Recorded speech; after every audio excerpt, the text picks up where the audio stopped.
Okay, so this is one of the reasons why we have to watch our dough rather than sticking to the exact timings. This dough has been, I think, 2 days in the fridge. I'll check this when I get this together. And even when I've taken it out, it's taken ages to rise. This morning, I can't remember if I photoed it, but I just refolded it to develop some strength because it had been so long in the fridge. So you can see, because it's really wet, it is quite jiggly. So I'm going to release it from the bowl, and I'll show you how to do that, and then cut it and gingerly put it onto the tray.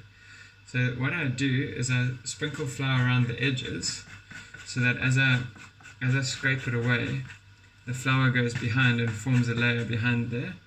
A little bit more in here.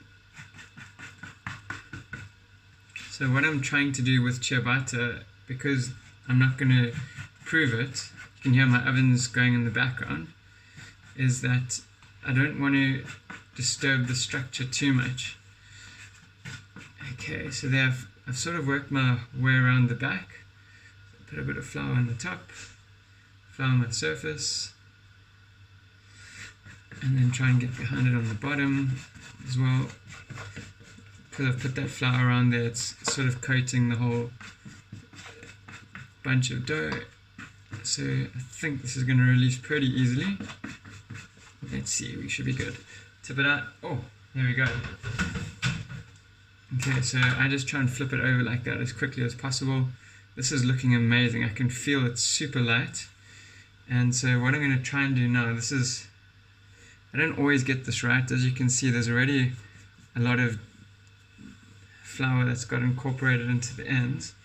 I want to try and keep the flour out as much as possible. So it's a real balancing act between keeping your flour out and keeping your dough hydrated. This is really beautiful. It may have overproofed, but I don't think so. I think this is going to be an incredible ciabatta.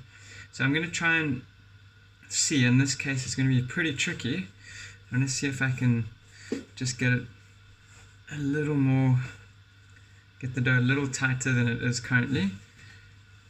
Again, I don't really know what the right technique is for this, but this seems to work. Okay, so I hope this is good. So now what I do is I flour where I'm going to cut. So I don't do much. I need to fit this on the tray, so it's a little bit longer than what I'm looking for. Let's see how we go. You can still kind of tuck in the end. So let's slice down here.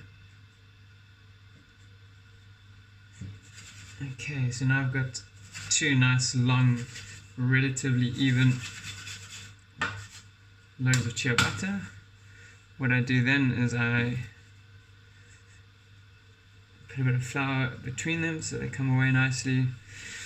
And then, now this is the trick. Again, I haven't really worked out how you do this well. So if you've got other ideas, show me.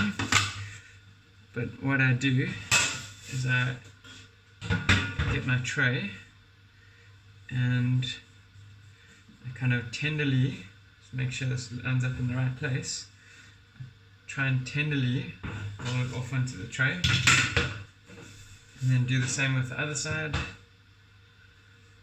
A lot of flour on this one, I hope that's okay. Let's try to do the same here.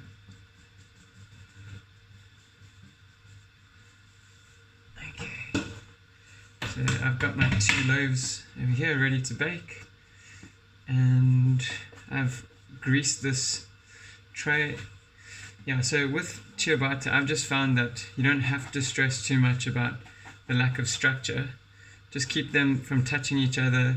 Try to keep as much of the flour off as possible. There's a bit sticky over here. Yeah, you don't want to incorporate clumps of flour into your dough.